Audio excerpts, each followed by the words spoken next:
The Confessional Bus, Shattered Identity, 1980. The Revelation, Sudden, Irreversible. On an ordinary spring school day in 1980, I stood alone unsteadily in the aisle of bus route 534. One hand gripping a chrome-coloured support pole, the other holding my school bag. As the vehicle bumped and lurched through the quiet northern suburbs of Melbourne, the acrid sting of diesel fumes curled into my nostrils. My light blue summer uniform hung on my skinny teenage frame. My battered brown scampers were half lost in the forest of restless school children's legs. Boisterous chatter and laughter rang around me. Though the chaos at home had long faded, I still flinched at loud noises. Then came the words that would divide my life into before and after. E tu sai che tuo padre non era tuo padre? And you know your father wasn't your father. My journey had begun earlier that morning at our modest clinker brick home in Glenroy, a northern working-class suburb of Melbourne. The streets around us, middle, west, north and south, formed a perfect grid that had helped me learn compass directions at an early age. This neighbourhood had been my entire world for most of my 16 years, a world of Italian neighbours and subtle reminders that we were different from the real Australians. A world where I had always felt slightly out of place without understanding why. A short, pudgy man, vaguely familiar as an acquaintance of my father, interrupted this dreaded commute. His face emerged like a forgotten photograph, a flash of my father in fragments. I was a shy, reserved 16-year-old, awkward when talking to adults and strangers. The man smiled in recognition and asked in his Sicilian lingo, "Ciao, come stai? How are you?" "Good," I replied quietly, reluctant to engage and avoiding his gaze. "Come sta tua madre? How is your mother?" "Buona, good." "E suo marito and her husband?" My grip tightened with each invasive question. Feeling trapped and eager to end this conversation, I replied with an indifferent shrug. Thankfully, my bus stop was approaching. With a sigh of relief, I tugged on the overhanging cord. The bus began to decelerate. I meekly moved towards the rear door. The baldy man, with his wispy blonde grey hair and an air of smug indifference, pulled me back with his words. "E tu sai che tuo padre non era tuo padre?" His words, casual, indifferent, tossed towards me like scraps to a scray, instantly hit me with a physical force, a detonation in the quiet of my ordinary existence. Adrenaline flooded my system as heat rushed to my face. The once familiar Glenroy suburb beyond the glass became foreign in an instant. My surroundings dissolved into silence. Though I could see his lips moving, they formed soundless shapes. Only the frantic pounding of my heart remained audible. Ba-boom, ba-boom. My throat constricted and my gut clenched, as if gripped by an invisible fist. Disorientated, unsteady, I grasped a pole, cold beneath my touch. Oblivious to the bus decelerating, the driver changing gears, passengers swaying as it lurched to a stop. My world had stopped completely, cleaved in two. My world before the revelation and my world after. The girl at once splitting. Abruptly, 16 years of fragile identity began to crumble, fragmented and uncertain, a vessel fracturing from the inside out. Feeling panicky, I vaguely nodded and quickly turned away, not wanting to reveal the red-hot burning shock of the words he had indiscriminately thrust in my direction. I couldn't breathe. "Stop the bus!" I screamed into the void within. In desperation, I eagerly scurried down the metal exit steps, the hissing sound of the hydraulic hinges louder than usual. The bifolding back doors parted like curtains, revealing a world newly alien to me. I stepped out onto the bone-dry nature strip. The scent of diesel was overpowering. With a gentle whoosh, the bus doors settled back into place behind me, and the bus, a conveyor of secrets, rolled on. I momentarily paused, gasping in the warm afternoon air. I felt utterly overwhelmed by this stranger's cryptic message. Had he revealed a massive, hitherto hidden family secret? Dismayed, confused, his words swirling around, teenage mind fractured, deep crevices. His casual revelation, a cyclone. Havoc, mayhem, nothing solid beneath my feet now. What did he mean, Tobadri non era Tobadri?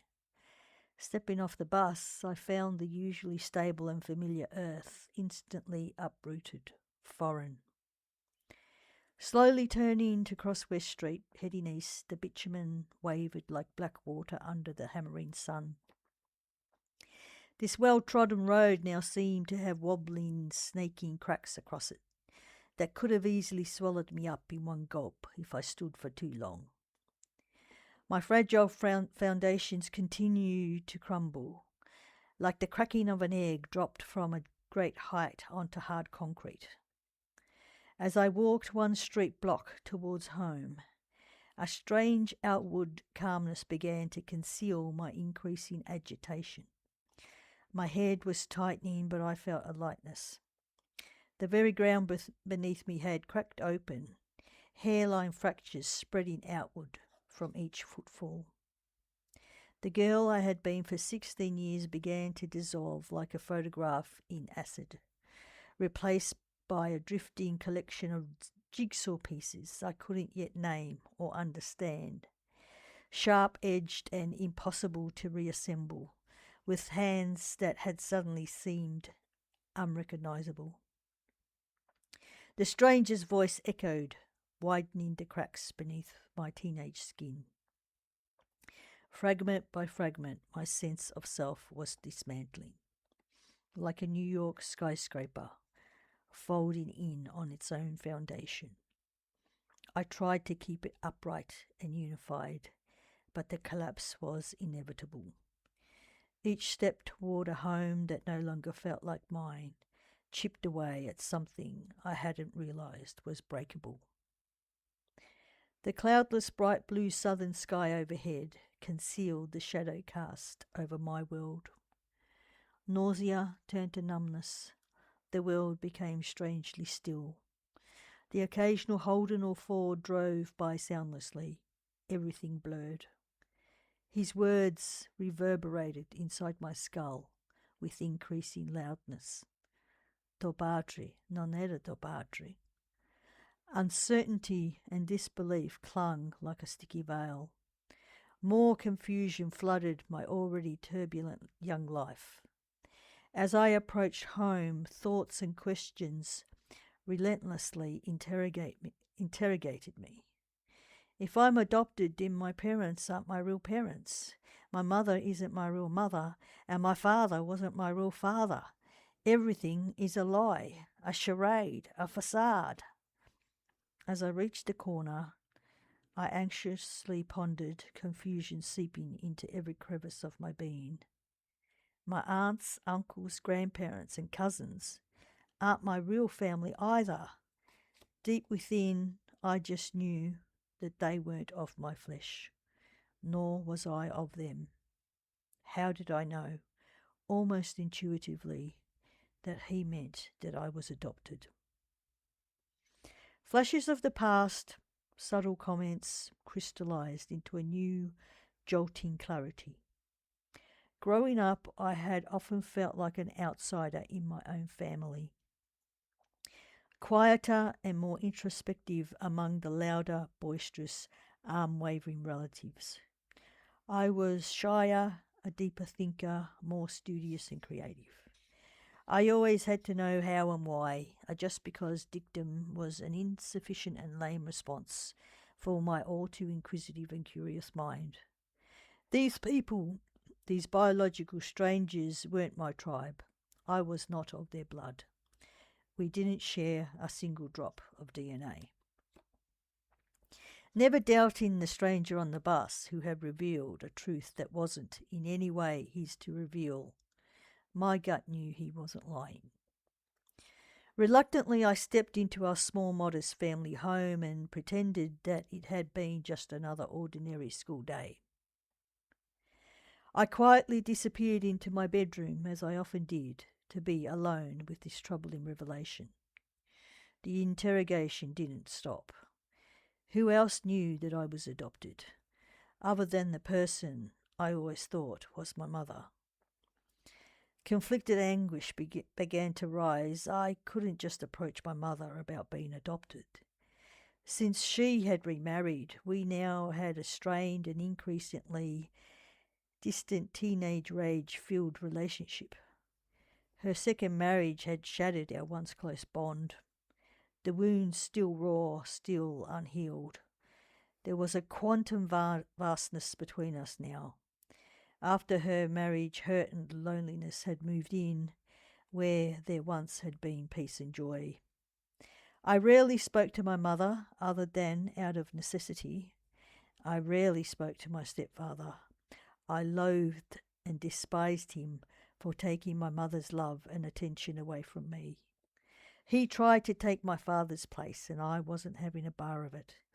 He was an unwelcome stranger in our house, our once serene, blissful life. It took a few days for my mother to reluctantly admit that I was indeed adopted. That is, after I had spoken to two maternal cousins, using our 1970s green phone, the same shade of green that had once matched my father's 1960s Holden Special. The dial-up phone was plugged into the wall with a thin green cord as it sat lonesomely in our small entrance foyer on a specifically made small phone table stand. Hands shaking, I rotated the heavy plastic dial, releasing it with each number. I dialed the long-distance number to an older Australian-born cousin, now living in Staten Island. Her family had migrated to New York from Australia in the late 1960s. I clutched the heavy green receiver tightly to my ear.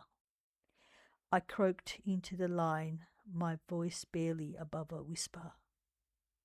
Am I adopted? She promptly lied in her Italian Brooklyn accent. I honestly don't know. A lie intended to keep me safe from the sharpest edge of harm. Another much older cousin who still lived in an outer northern suburb of Melbourne told me a bigger lie in her Aussie Sicilian accent. Sometimes people make things up. You shouldn't listen to them. I wondered if they had all been sworn to secrecy, perhaps some old pact woven years before I was even aware. A few days later, my mother's younger sister, who had also migrated to New York, rang my mother and instructed firmly, Tu ci l'hai a dire. You must tell her. Later that day, my mother finally told me what she should have confessed years ago, considering that everyone seemed to know, except for me, the adoptee. This deep, dark, shameful family secret was now confirmed. As we sat in our family room, surrounded by the chunky orange-brown Italian-style leather lounge suite. To my great disappointment and greater anger, my stepfather was present. I sat seemingly calm while inside my head I seethed. He shouldn't be here. My loathing for him grew even deeper that day, especially as he butted in with details that were not his to share. My mother confirmed what I already knew. I was adopted in 1964 when I was a very young babe. It now made more sense that there were no neonatal photos of me. The neighbours had known, the extended family had known, even the stepfather had known. The rage inside me swelled like a tidal wave, threatening to split the seams of my careful exterior. I wanted to scream. Why didn't you tell me? Why did I have to find out from a stranger? Instead, I sat mute, burning. My mother's first words to me were not apology or explanation. She said in a flat, reluctant voice, Ora tu lo sai, now you know. With those words, the fruit that had believed itself firmly attached to its tree fell and rolled away, tumbling down a rocky slope into a deep, dark ravine. Then came another lie, that my biological parents had died in an accident. Another fiction designed to quell questions, to still my searching heart before it could even begin the quest. Later, I would learn that this was a common practice during the era of closed adoptions and white stolen generations, where governments and churches colluded to sever children from their origins. It's for the best, they said. Best for whom? Not for the children, plucked from their mothers like forbidden fruit, labelled as shame, hidden away. And so it was on what became the worst day of my life. I discovered that I was an illegitimate bastard, my very essence revealed not by those who should have loved and protected me, but by a stranger, plucked from obscurity and surreptitiously grafted onto a foreign limb. On a crowded, lurching, exhaust fume-filled bus, the white bus with a green stripe across it, the bus that still haunts my dreams, the bus that turned my world upside down and inside out, the bus that carried me into a lifetime of questioning, searching, and yearning for truth, and for a home that could hold all my broken pieces. A life suddenly shattered, an identity bleeding out invisible onto the suburban pavement. The stranger's words left a wound, one that would take decades to understand. That single careless question shattered something sacred and sealed. My body remembered before my mind could catch up.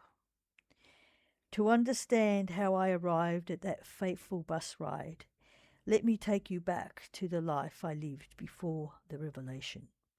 A life built on fragile foundations and family secrets. A house of cards. A house already trembling before the stranger's revelation brought it down.